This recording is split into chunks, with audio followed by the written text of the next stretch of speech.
Dear students, welcome to your own channel exam master 25। हम बात कर रहे हैं आपके साथ पॉस एक्ट 2013 की। लास्ट सेशन क्लास में हमने देखा था कि एक्ट नंबर 14 है 2013 का, जो इनेक्टेड हुआ था 22 अप्रैल 2013 को, और इसकी इन्फॉर्मेंस डेट है 9 दिसंबर 2013। ठीक है, हम आगे बढ़ने से पहले ये देख लेते हैं कि हमने लास्ट टाइम पे क्या क्या पढ़ा था।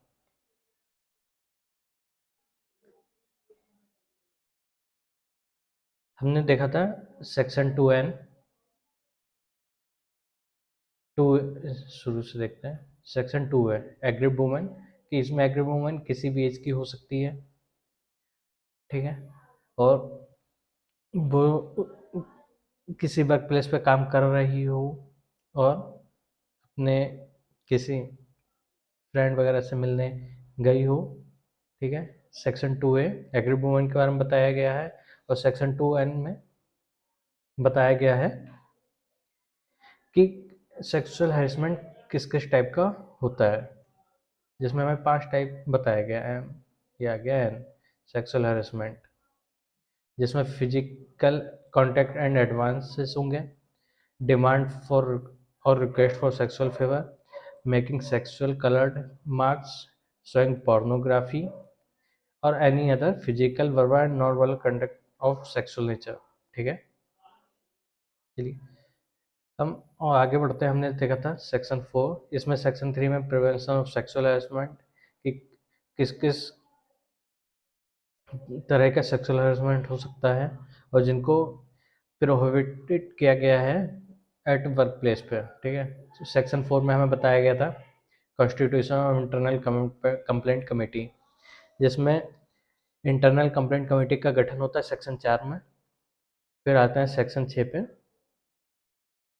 जिसमें होता है लोकल कंप्लेंट कमेटी का गठन, और सेक्शन 7 में हमें बताया गया है इनका टेन्योर कितना होता है, जो कमेटी में लोग चुने जाते हैं और जिनसे गठन होता है, जिनमें चेयरपर्सन होता है, member of nominated among working place, जिनका 3 साल से ज़्यादा का टेन्योर नहीं होता है। ठीक है, ओके, चलिए अब हम आगे बढ़ते हैं। सेक्शन 8 ऐसा कोई खास नहीं, ग्रैंड सन ऑडिट है जो कोई खास है नहीं। और हम आते हैं, आज शुरू करते हैं हम चैप्टर 4 से, जिसमें कंप्लेंट। कंप्लेंट में होता है कि अगर कंप्लेंट हमेशा रिटर्न राइटिंग होगी। ठीक है, come any aggrieved women any make in writing a complaint of sexual harassment और within a 3 month, within a 3 month, 3 महीने में होगी, या जो भी इंसिडेंट होगा, सीरीज ऑफ इंसिडेंट, जो भी लास्ट इंसिडेंट होगा उसके विद इन पीरियड 3 मंथ में होगी कंप्लेंट। क्या हमने देखा कि कंप्लेंट इन राइटिंग होगी और 3 महीने तक होगी। ठीक है, ये प्रोवाइजो है that where such complaint can not be made in writing in the presiding officer or a member of the internal committee or chairperson or any member of local committee as the case may be shall render all reasonable assistance to the woman for making the complaint in writing। अगर किसी वजह से जो agreed women है अपनी complaint in writing नहीं दे सकती, तो इंटरनल कंप्लेंट कमेटी और लोकल कंप्लेंट कमेटी उसे असिस्टेंस प्रोवाइड कराएगी, reasonable assistance to the women for making complaint in writing. उसे राइटिंग में कंप्लेंट फाइल करने के लिए असिस्टेंट प्रोवाइड कराएगी, लेकिन जो भी एक्सक्यूज होंगे इनके, या जो कि किस वजह से नहीं अपना, तो वो ये भी सब राइटिंग में होगा। अब सेकंड प्रोवाइजो पे आता है, further that the internal committee or as the case may be the local committee may for the reason to be recorded in writing. अगर किसी वजह से extend the time limit not exceeding 3 month, ठीक है, अगर जो 3 महीने की टाइम लिमिट दे रखी है, अगर उसके अंदर फाइल नहीं कर पाती है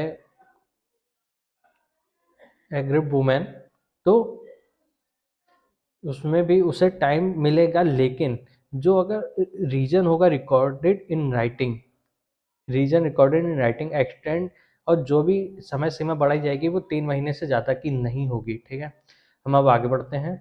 इस पर प्रोवाइजो ये आता है section 2, sub section 2, where the aggrieved women is unable to make complaint और on account of her physical mental incapacity और डेथ, अगर किसी वजह से उसकी डेथ हो जाती है, वो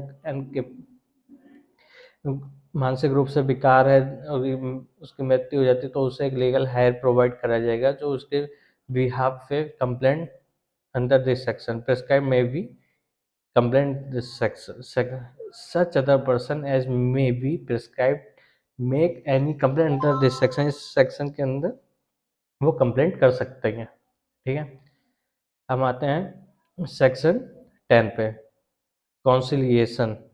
इसमें यह है, कॉन्सिलिएशन का मतलब होता है सेटलमेंट।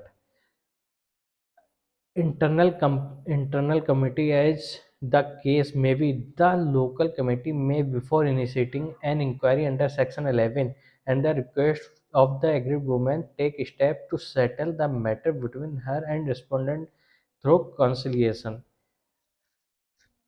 केवल और केवल एग्रीड वुमेन के ही रिक्वेस्ट पे कंसिलिएशन समझौता हो सकता है।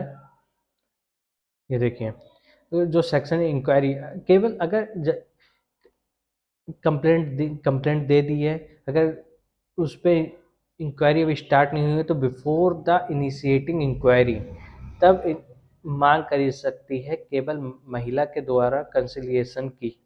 ठीक है, चलिए,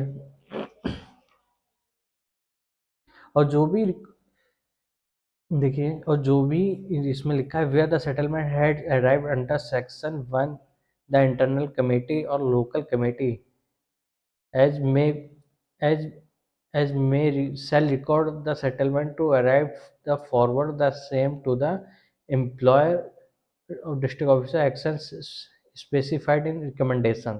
केवल महिला की रिकमेंडेशन पे ही सेटलमेंट होगा जो सेक्शन 1 में है, और उसे रिकॉर्ड किया जाएगा। द इंटरनल कमेटी और local committee as the case may be shall provide the copy settlement, जो सेटलमेंट होगा उसकी कॉपी प्रोवाइड कराई जाएगी अंडर सबसेक्शन 2 एग्रीड रेस्पोंडेंट दोनों को। Where the statement is arrived under section subsection 1 no further inquiry shall be conducted by the internal committee और local committee, और उसके बाद कोई भी इंक्वायरी इनिशिएट नहीं करी जाएगी। ठीक है, अब आते हैं सेक्शन 11 पे। ठीक है, इंक्वायरी इनटू कंप्लेंट, जिसमें हमें बताया गया है सब्जेक्ट टू, ये देखें, subject to the provision of section 10 the internal committee or the local committee as the case may be shall where the respondent is employed proceed to make inquiry to the complaint in accordance with the provisions of the service rules applicable to the respondent where no such rule exists in such manner as may be prescribed, or in case of a domestic worker the local committee shall if prima facie can exist। जब inquiry होगी, ठीक है, तो उसमें ये देखा जाएगा कि prima facie case, if prima facie case exist, अगर एग्जिस्ट करता है तो the complaint to the police within a 7 days, within a 7 days registering the case under section 509 of IPC। ठीक है, जो अगर प्रिमा फेसाई केस बनता है, ठीक है, तो उस इंक्वायरी में, और तो जो कमेटी के द्वारा जो कंप्लेंट होगी, तो वो 7 days के अंदर पुलिस स्टेशन को, पुलिस को भेजी जाएगी और केस रजिस्टर्ड होगा अंडर सेक्शन 509, जो आज हमारा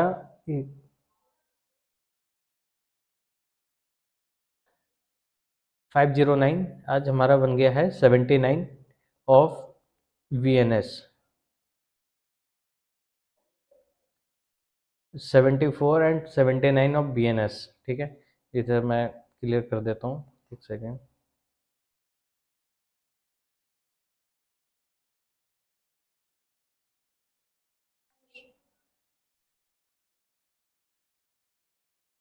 सेवेंटी नाइन ऑफ VNS,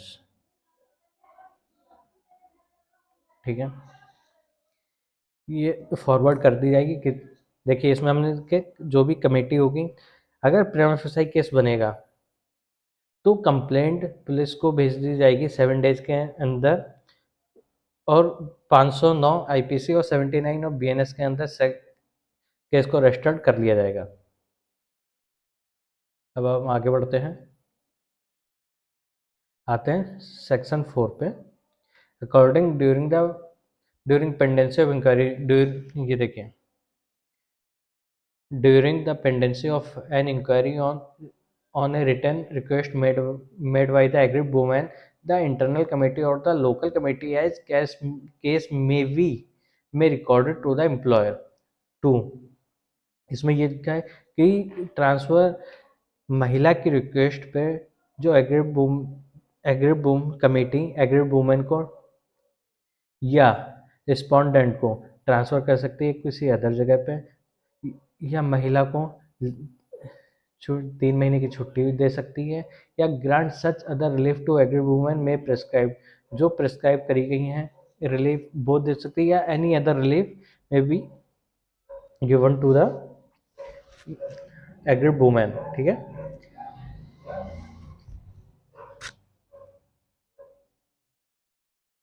अब आते हैं section 13 inquiry report. On the completion of inquiry under this act, internal committee, the local committee as case may be shall provide a report of its finding to the employer or as case district within a period 10 days। Completion of inquiry and such report we made available to concerned party, और दोनों पार्टियों को inquiry report दी जाएगी कि इनके case बन रहा है नहीं बन रहा है, अगर बन रहा है तो इसकी भी रिपोर्ट दी जाएगी। ठीक है, प्रोवाइड, और इसको पब्लिश करा जाएगा रिपोर्ट को 10 डेज के अंदर within a district the district officer within a period of 10 days from the date of completion of the inquiry, जब से स्टार्ट हुई है। ठीक है, अब हम आगे बढ़ते हैं, आता है punishment of section 14, punishment of false और malicious complaint and false evidence. अगर महिला, इसमें बताया गया है कि कोई महिला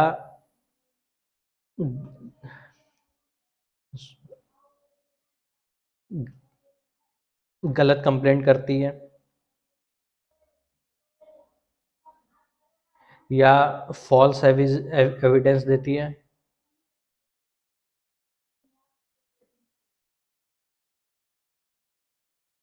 तो महिला के खिलाफ भी इंक्वायरी होगी और उसे भी पनिशमेंट दिया जाएगा।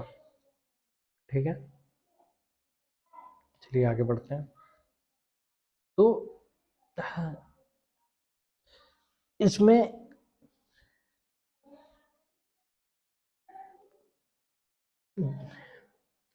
मेल वर्कर का भी के बारे में बताया गया है। अब आ जाते हैं सेक्शन 15, फिर इसके बाद हमारे पास ज़्यादा बचा नहीं है, समझिए इसके बाद दो, ये 15 और फिर सीधे 27, और फिर ये ख़त्म हो जाता है हमारा pause act.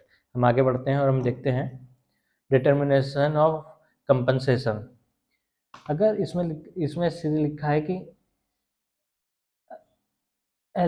Internal complaint committee और LCC कंप्लेंट कमेटी के कंपनसेशन बिल, देखिए लिखा है for the purpose of determining sum to be paid to the aggrieved woman under clause 2nd of subsection 3 of section 13, the internal committee or local committee as the case may be shall have regard to, अगर mental trauma, किसी career opportunity loss होता है, medical expense जितने भी होते हैं, income, financial status, सभी का कंपनसेशन दिया जाएगा रिस्पोंडेंट के द्वारा, अगर वाकई में केस बनता है इंक्वायरी के बाद।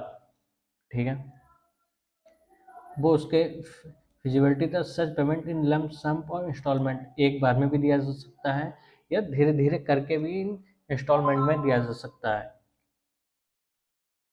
ठीक है, इसमें ये बताया और अगर महिला सेटिस्फाइड नहीं है तो वो अपील भी कर सकती है। देखें, अपील का प्रावधान है सेक्शन 18 में दे दिया दिया हुआ है। ठीक है, वो आगे अपील भी कर सकती है अगर उसे जो भी कंपनसेशन मिल रहा है अगर वो उससे सेटिस्फाइड नहीं है तो। और देखिए section 16, prohibition of publication of making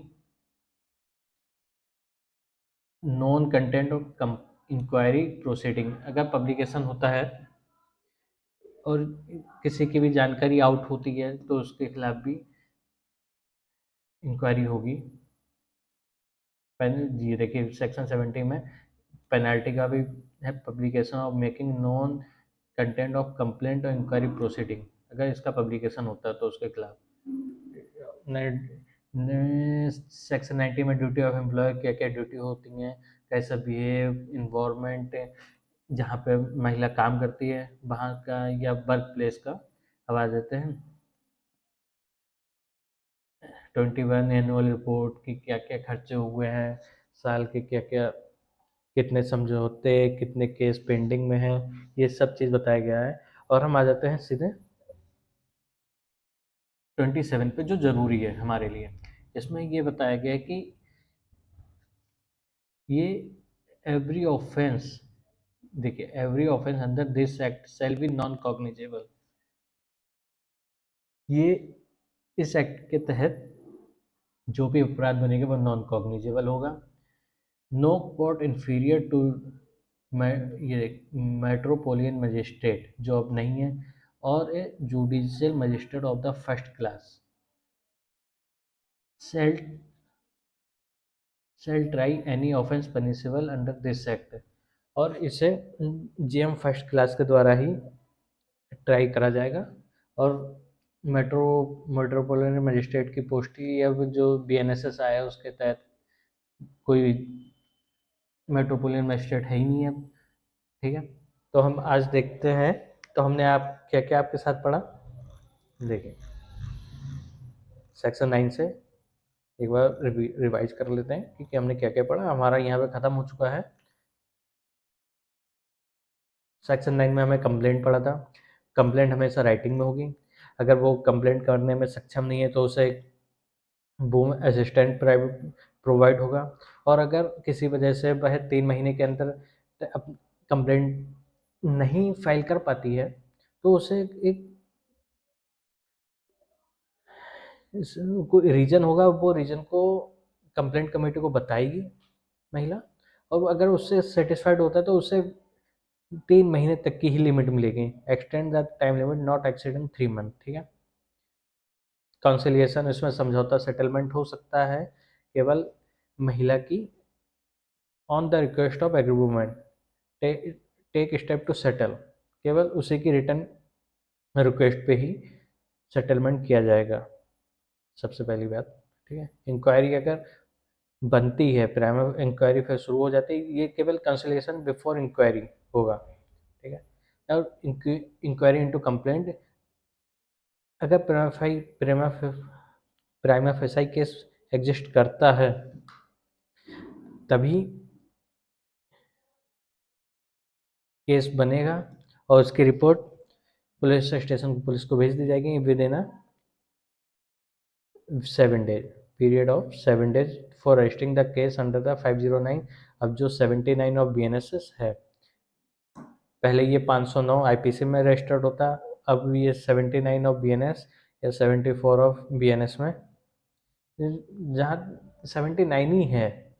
ठीक है, 79 ही है जो मुझे याद आ रहा है, 79 ऑफ बीएनएस ही है सेक्शन, 74 तो नहीं है, नहीं 79 ही है। ठीक है, हम अब आते हैं एक्शन ऑफ ड्यूरिंग पेंडेंसी, उसको क्या क्या रिलीफ मिल सकती है केस के दौरान जब तक इंक्वायरी चल रही है। तो उस एग्रीड वुमेन को ट्रांसफ़र कर दिया जाएगा वहाँ से, या एग्रीड वुमेन को या रिस्पोंडेंट को उस जगह से 3 महीने की छुट्टी दे दी जाएगी महिला को। और कोई सच अदर रिलीफ होगी वो भी, या एडिशनल रिलीफ जो वो जिसकी वो मांग करें। इंक्वायरी रिपोर्ट 10 डेज के अंदर जो भी कंप्लीट होगी, ठीक है,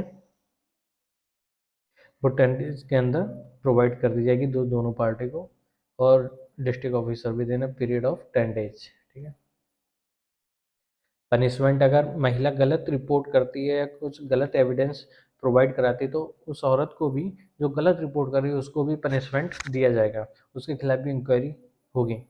और फिर होता है डिटर्मिनेशन ऑफ कंपनसेशन, जिसमें महिला को कंपनसेशन मिलेगा और वो कंपनसेशन देगा रिस्पोंडेंट, ठीक है, इसमें बताया गया है। और वो एक बार में भी दे सकता है या धीरे धीरे करके भी दे सकता है, जो कोर्ट के द्वारा या कंप्लेंट कमेटी के द्वारा सम जो टाइम लिमिट दी गई है उसके अंदर वही अमाउंट देगा। और ये सीधे ये अगर वो उनके कंपनसेशन से संतुष्ट नहीं है तो सेक्शन 18 के थ्रू अपील भी कर सकती है। और 27 में हमने देखा था कि जेएम फर्स्ट क्लास में ही इसको ही ये ट्रायल कर सकते हैं, कॉग्निजेंस ले सकता है जेएम फर्स्ट क्लास, और ये नॉन कॉग्निजेबल जो इस एक्ट के तहत जो ये ऑफेंस होगा वो नॉन कॉग्निजेबल, और नॉन कॉग्निजेबल है तो बेलेबल भी होगा वो, ठीक है। तो हमारा ये आज प्रोजेक्ट यहीं पे कंप्लीट होता है। तो हम मैं आशा करता हूँ कि आप सबको समझ में आया होगा। अगर कोई चीज़ मेरी आपको नहीं समझ में आई तो आप कमेंट करके मेरे से पूछ भी सकते हैं, ठीक है। अब आपको मिलता हूँ मैं नेक्स्ट क्लास में, तब तक के लिए बाय।